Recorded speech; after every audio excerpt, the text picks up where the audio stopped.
Good morning, and I know that you are surprised to hear me say good morning, because you were expecting good evening. But this is really a good morning,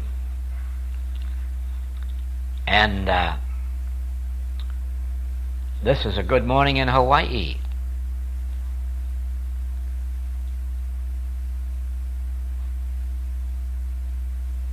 You see,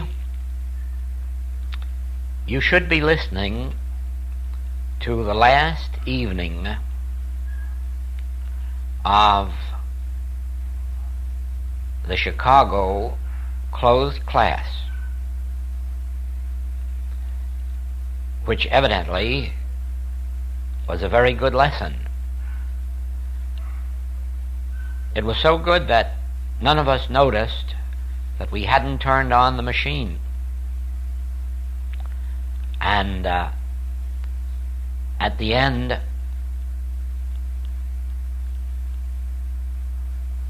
we came out of our spellbinding session to find that not one word had been recorded. But some of our students had taken notes. And so I took these notes with me on to Cincinnati, and there used these in a lesson which was recorded. And even though the message may not have been exactly the same in words, it was essentially the same in essence. And when we played back the tape, we found that the recording head of the machine had been broken, and so none of it was preserved. And I have an idea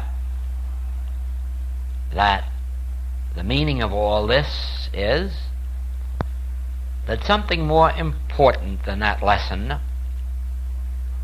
must be brought to our attention as a closing session for such a class as we had in Chicago. Well, since that night in Chicago and that evening in Cincinnati, I have been all around the world, and have given classes in New York, made a trip to Puerto Rico for some healing work, the Virgin Islands, and then all the way across the Atlantic to London for lecture and class work, and as you know, over to Holland, up into Sweden, Germany, Switzerland, and so on, around the world and back here to Hawaii. And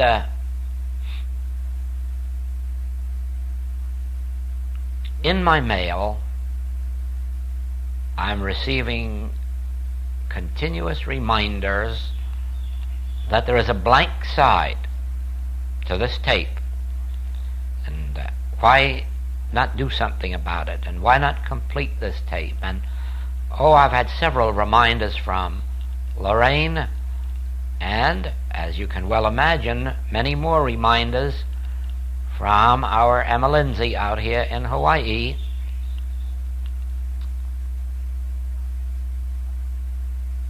But nothing has happened. That is, nothing happened until yesterday. And out here in my home,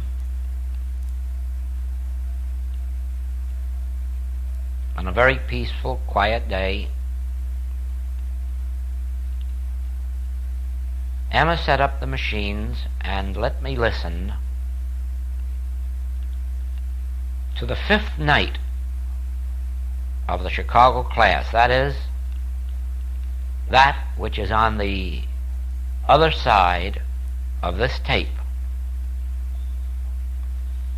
The subject is a higher view of God, of prayer, and of the self.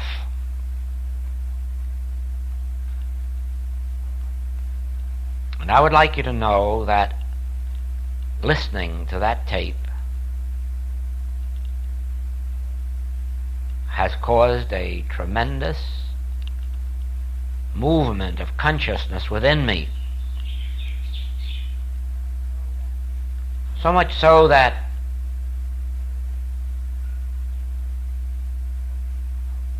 I closed up the house before 6 p.m. and retired.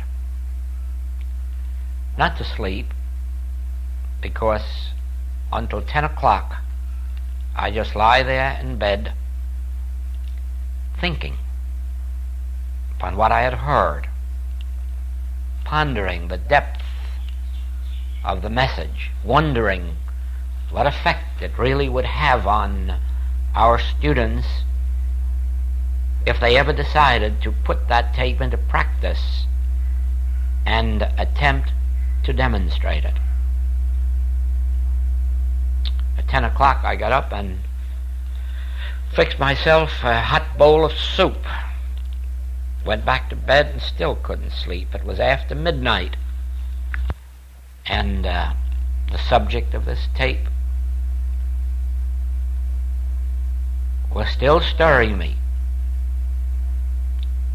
Well, it is now something after 9 o'clock in the morning, and I've had a few hours of sleep, but I'm still haunted.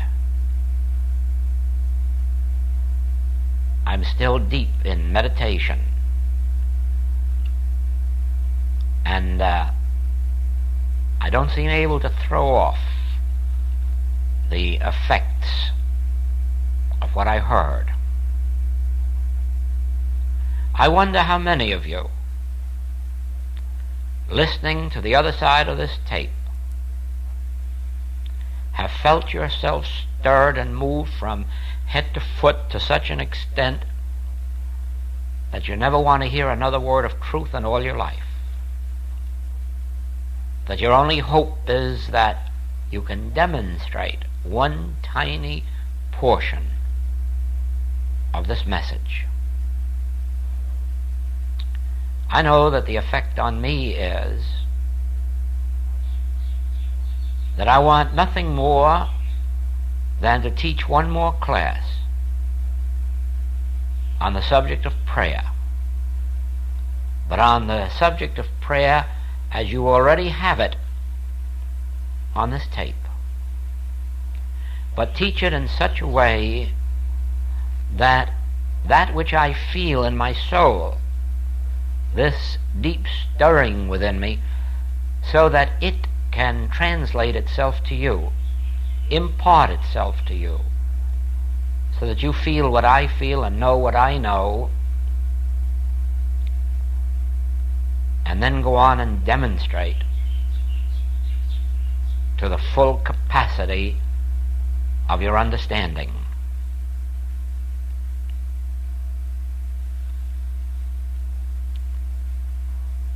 In one of our recent letters, the subject of prayer brought out a statement that we must resist the temptation to pray. That every time we resisted the temptation to pray, we were praying. Isn't that a strange statement?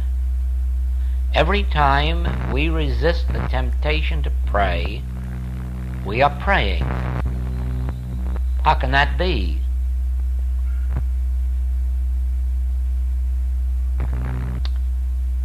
Well, of course,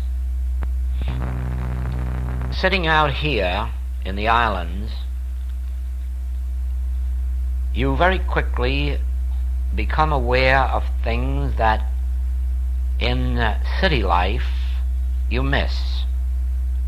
They escape your attention, or rather, your attention is not so readily drawn to them as you would be in the country or at the seashore, and more especially where you would be in peace, in quiet, in a reflective mood. Now what I'm trying to say is this, that in the evenings, for instance, I may be sitting out on the lanai, and I become conscious of the stars overhead. You can't help that. The stars out here in mid-Pacific shine by the billions, not by the millions, but literally by the billions. The skies are just heavily covered with stars. Some are so tiny that they're but flickering lights, and others are really large. Once in a while you see one or two stars close to the moon, and these stars are as large as baseballs.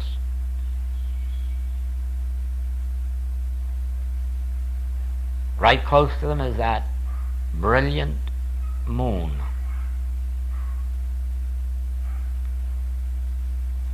Now,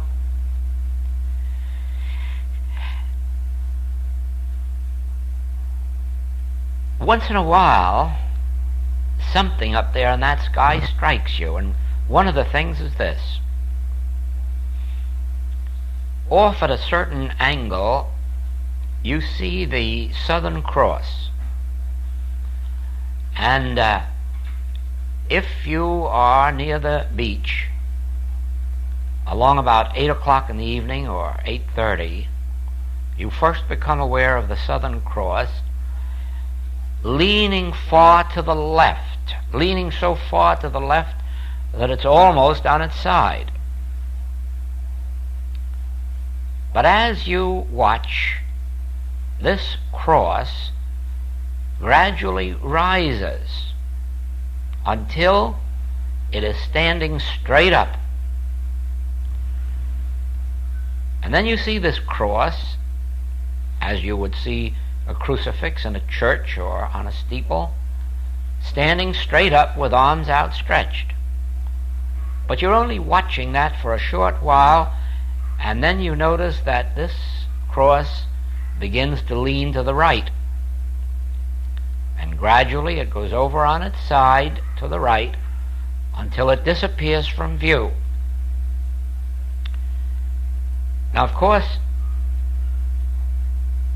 this in itself is an extraordinary thing to watch, but after you have seen it a few dozen times, and remember that the same thing happens every night, you begin to realize that there is a law and order about this event, that there is an activity behind the event producing this experience every night.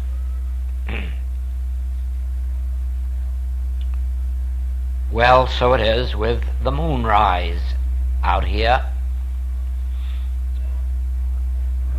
Because of the fact that on one side of the mountain you see the moonrise as it slowly comes above this mountain and rises into the sky. But on the other side of the mountain, you see it in an entirely different way. Again, you are led to the ultimate conclusion that there is law and order in this rising of the moon.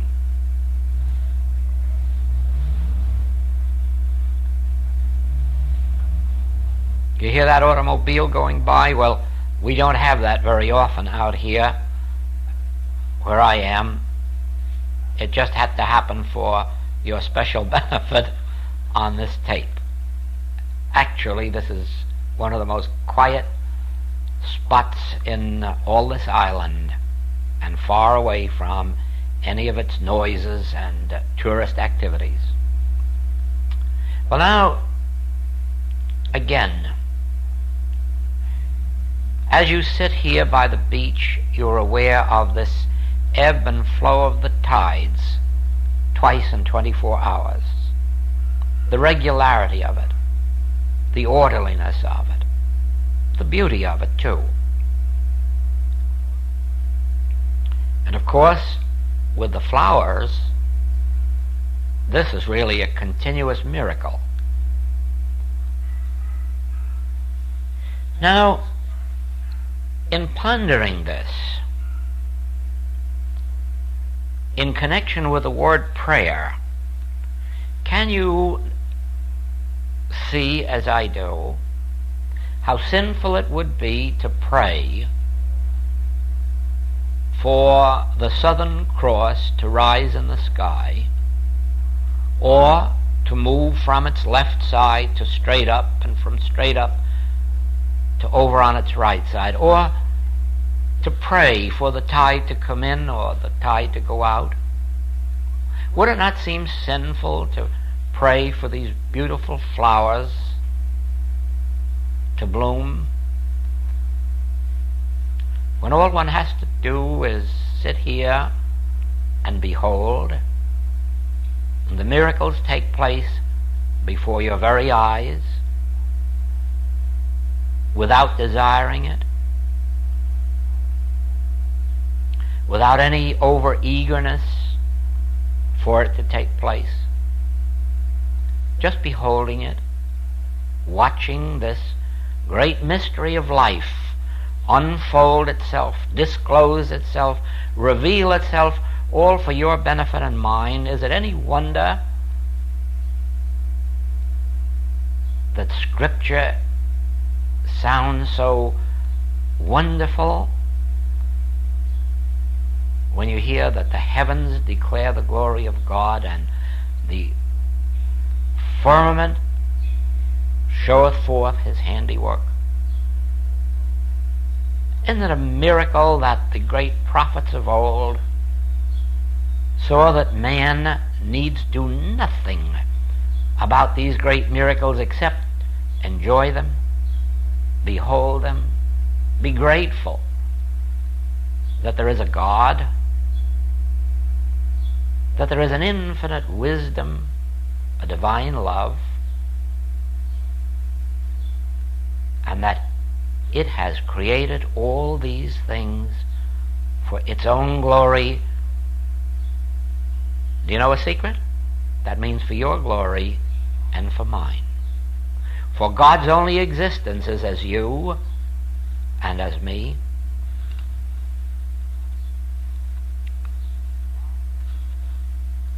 God's only existence is as you and as me. Take us out of the world and there'd be no God.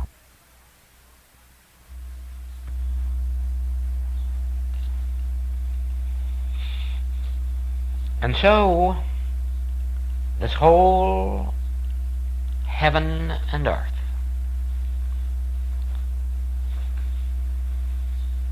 were created for your sake and for mine. And do you doubt that your body was created for your pleasure and use? Certainly, as well as God made beautiful flowers, oceans, the heavens, as well as God has stocked this earth with the good things for you and for me, do you doubt for a moment that he created your body for you, for your pleasure, for your use, for your expression?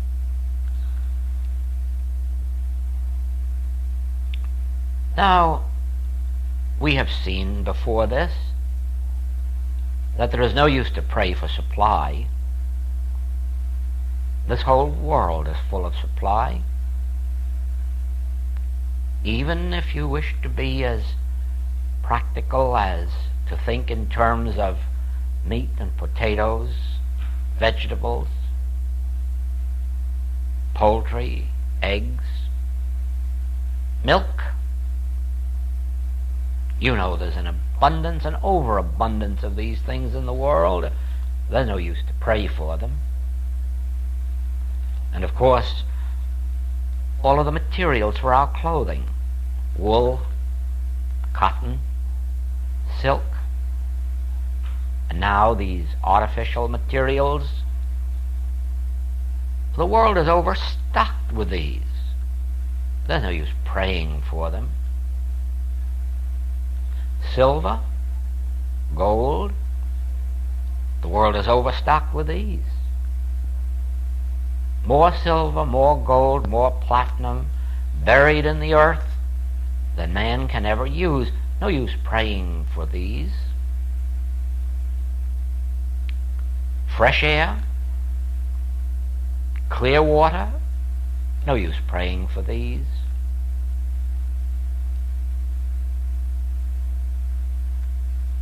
Then, if it is not necessary to pray for all of these things, what is there left to pray for? A healthy body? Oh no.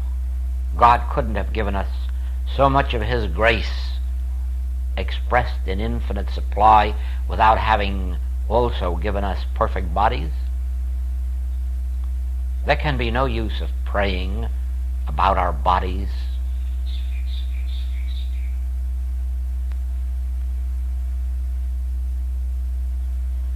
And if you count all of the people in the world, you'll know there's no use praying for companionships. There are enough people in the world so that everyone can have an abundance of companions.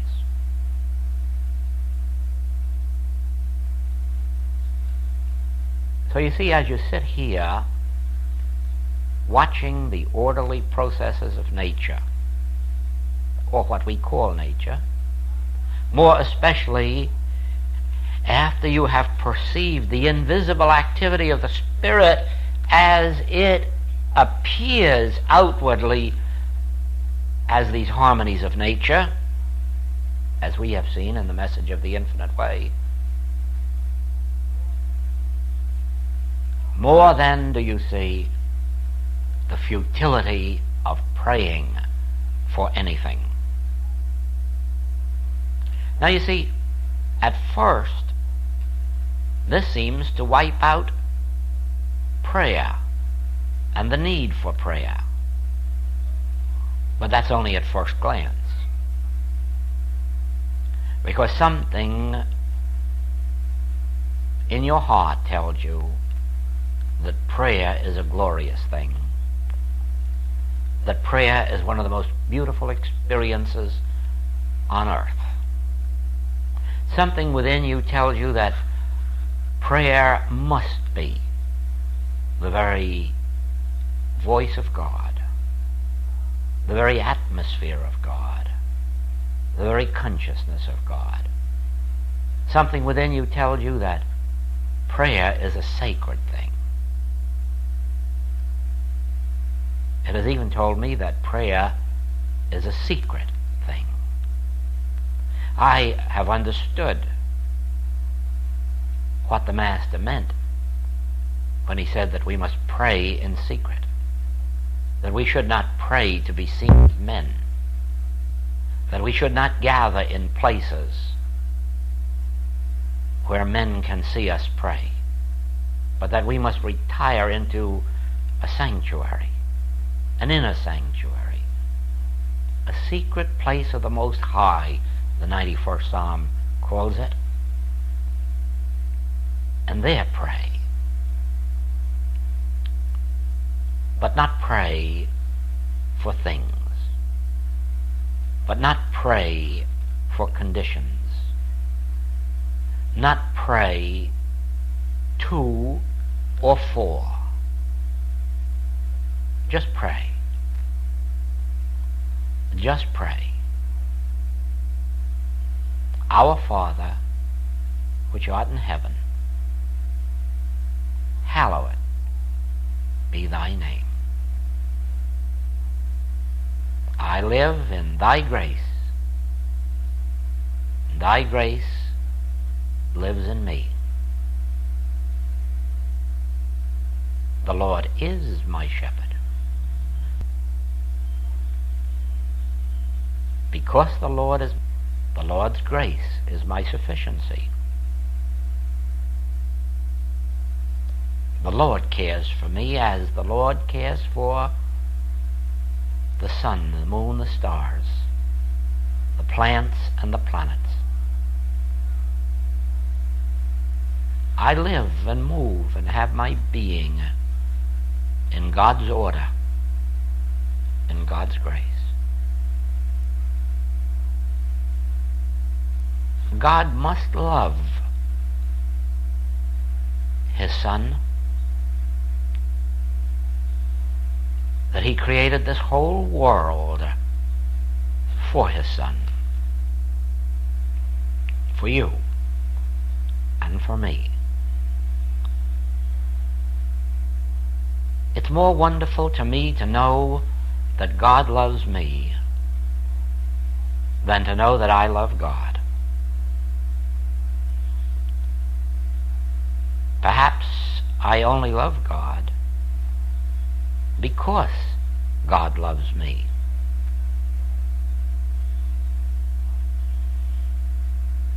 God's love is expressed as my love. God's love is reflected by my love. Without God's love, there could be no my love. Without God's loving me, I couldn't love God. Do you see that love is a two-way activity? It must be so, much more so than in human experience. It isn't very difficult for us to love those who love us. It is very difficult to love someone who has little or no feeling for us. And so I'm not too much concerned about my love for God, because that wouldn't exist at all, except for God's love for me. Now, you know, just pondering that is a deep prayer. Just realizing God's love for his universe, God's care of these beautiful flowers and trees, God's care for his children. This is prayer. And in this prayer, I have no desires. I have no desire that God should love me more than he does. I have no desire that God should care for me more than he does. I have no feeling that God should be doing more than God is doing. If anything, my desire is that I may have more time to appreciate God's love and what God's love is doing in my life, in my mind, in my soul, in my body, in my purse. I wouldn't be surprised that if I took more time for looking out of this window, as I'm looking out now while I'm talking to you, and pondered more these beautiful coconut palms, trees with as many as 50 coconuts in one tree.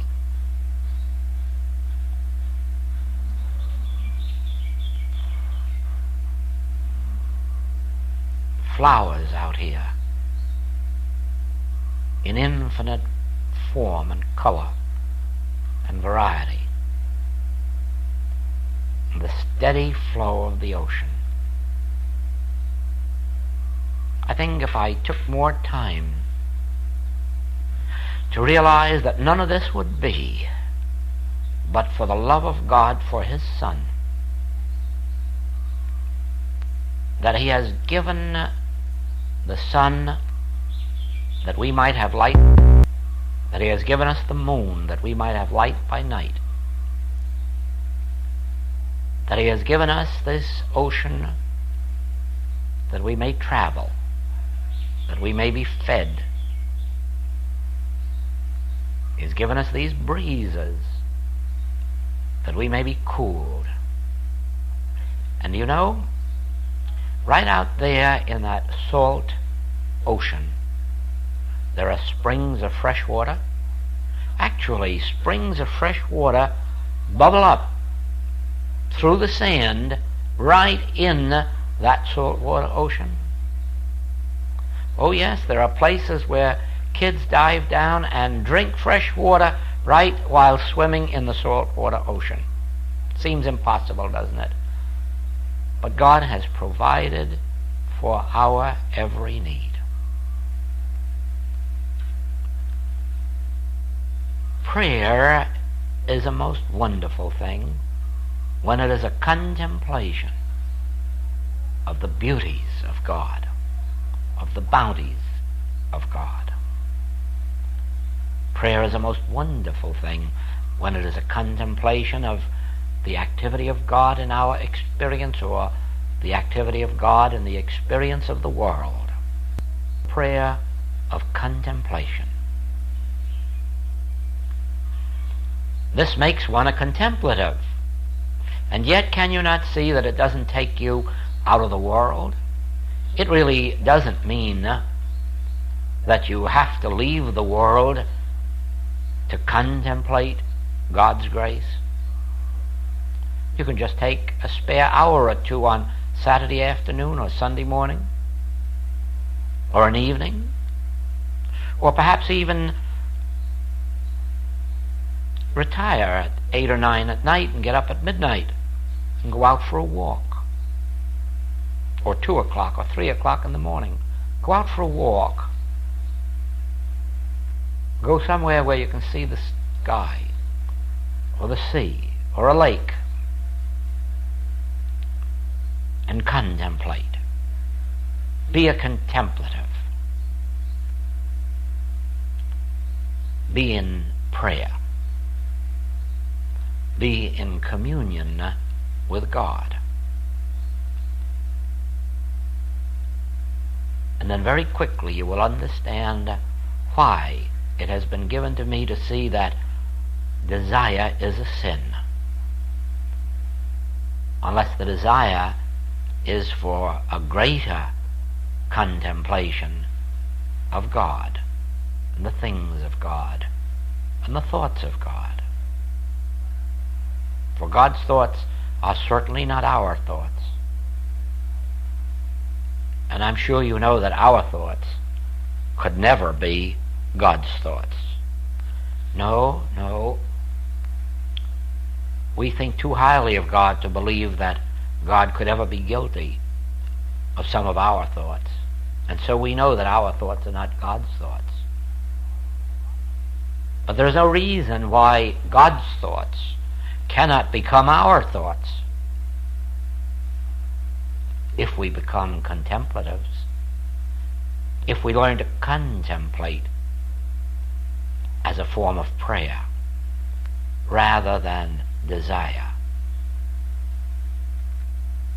Even expect. Yes, expectancy can be prayer if our expectancy is that of watching the bud become the flower, that of watching the moonless sky suddenly be filled with the light of the moon, or on sunrise to all of a sudden see that first bit of light break across the sky, and then sitting in expectancy as the sun rises and the fullness of light and warmth reaches us.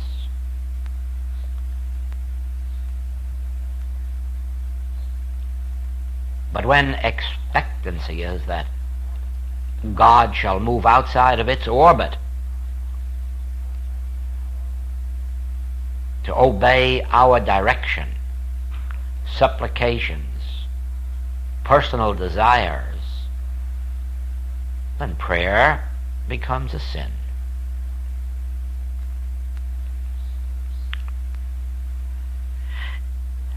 In 1950, in the midst of our Hollywood class, I said that there never would be another Infinite Way class unless more were revealed to me on the subject of prayer. And we've had many classes since then, but each one of them has been toward a higher concept of prayer. Each one of them has been a recognition that we have not yet arrived at the fullness of the understanding of prayer.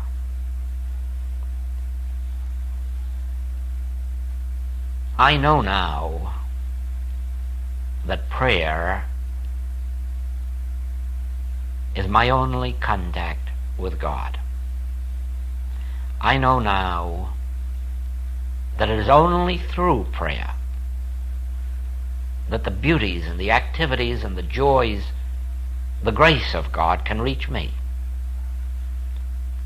I know now that there is no way to come into or under God's government than through prayer. And so these years have been, ever since 1950, have all been spent with that one word on my lips, prayer. What is prayer? Give me more understanding of prayer, a higher understanding of the nature of prayer. What is true prayer? And you see, as you go back over the writings since then, and over the recordings, over the classwork, you will see how much time and effort and thought has been devoted to this subject of prayer. When we are in prayer, we are enfolded in God. Not only when we are in moments set apart from our usual activities of life, no. Because we can be in prayer while engaged in any of our human activities, whether it's housekeeping, marketing, shopping, conducting a business, bookkeeping, painting. Oh yes, driving an automobile. We can be in prayer because we can be contemplating God. We can be reserving an area of our consciousness for the contemplation of God's presence. We can be beholding God's presence in every activity going on about us. We can be lifting our thought to God. We can be opening our inner ear to hear the still small voice. We can be realizing that our inner eye is beholding the universe of spirit even while our physical eyes are engaged in physical activities. Yes, we can live the life of a contemplative. even while we are in the world, because the Master prayed, not that we be taken out of the world, but not of it.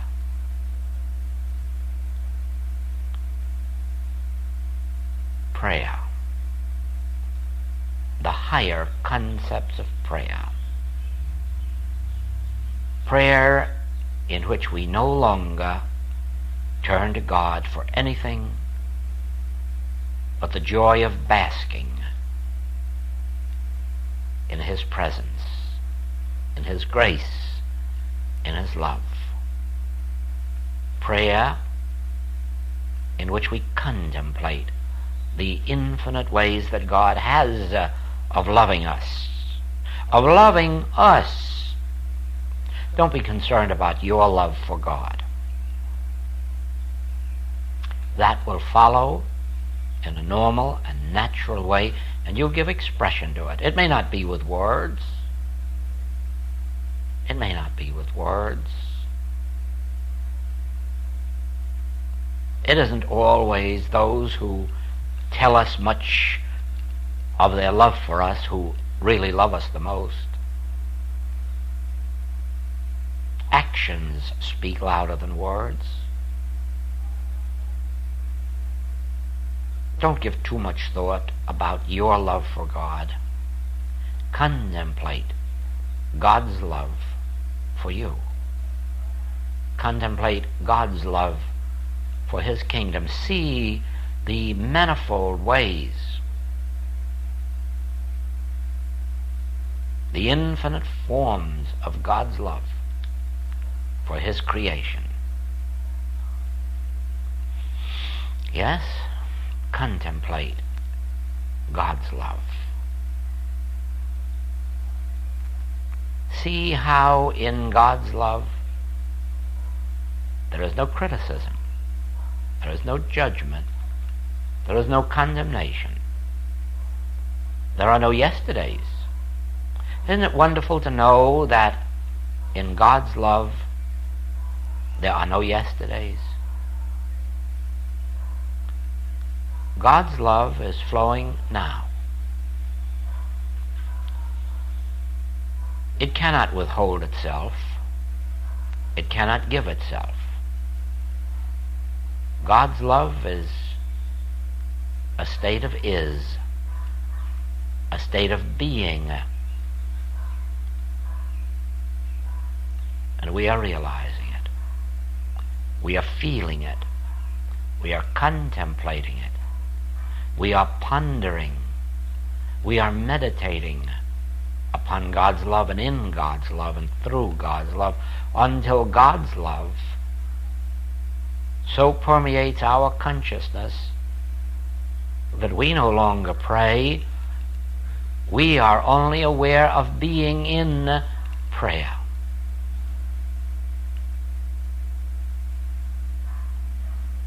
Prayer is a contemplation of God's love for His kingdom. Prayer is a realization of God's presence filling all space. Prayer is a contemplation of light, of love, of peace, of joy.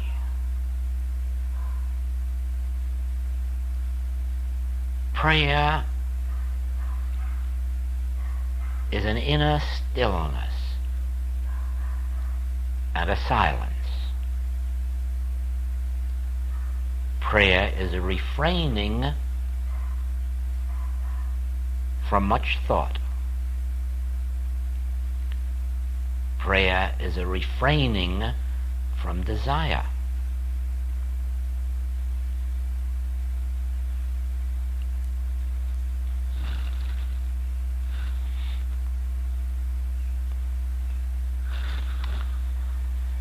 Do you begin to see now why,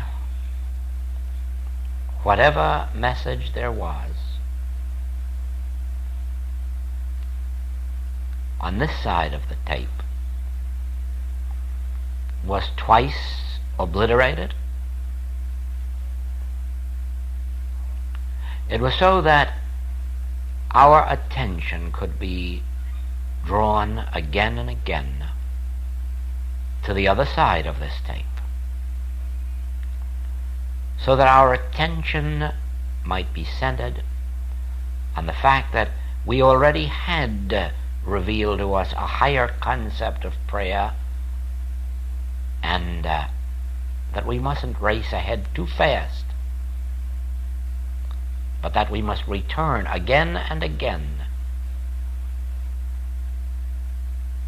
now to both sides of this tape until we have learned a prayer that is a resting,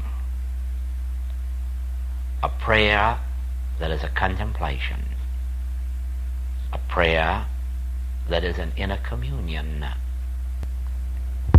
if you will, a prayer that is a realization of is.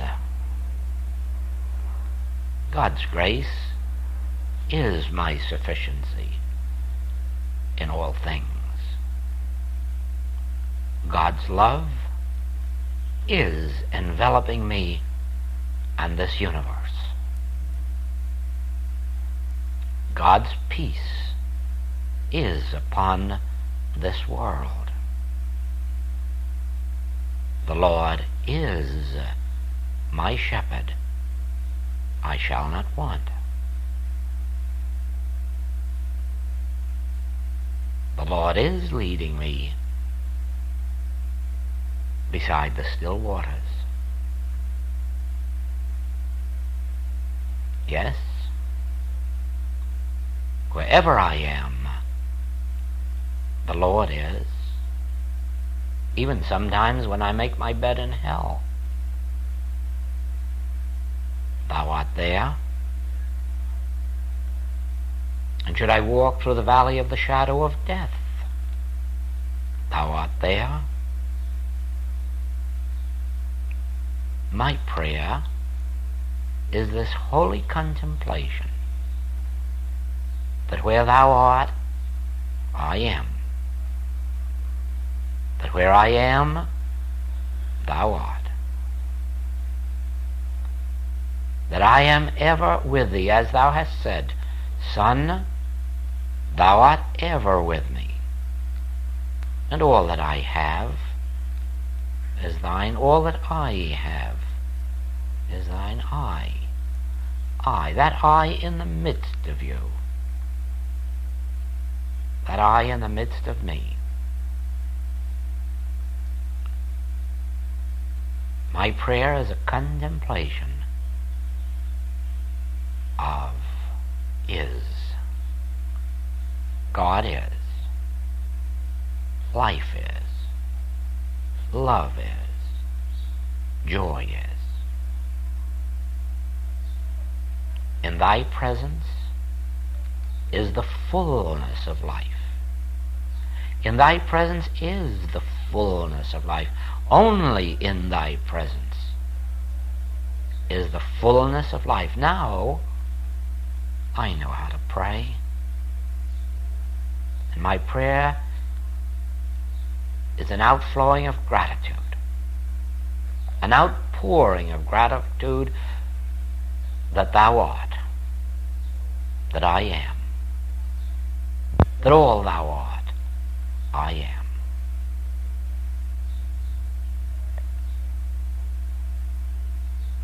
My prayer is a heart full of gratitude that Thou hast given us the heavens and the earth for our glory.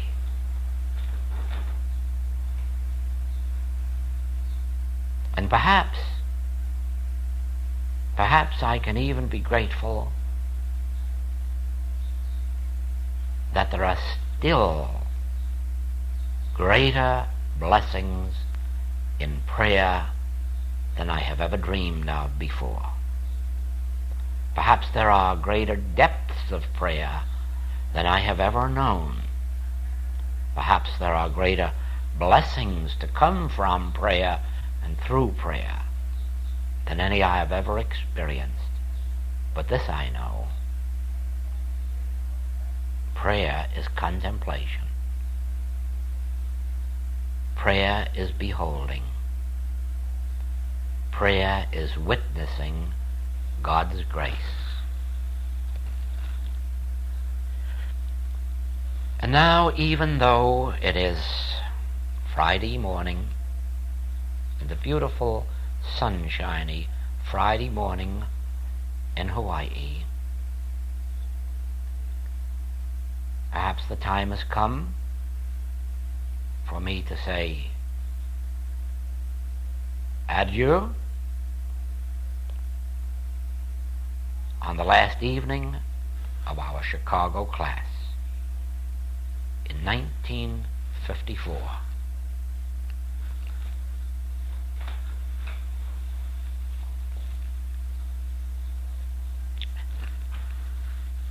Aloha, and I hope you feel the tremendous beauty of this magnificent Hawaiian morning.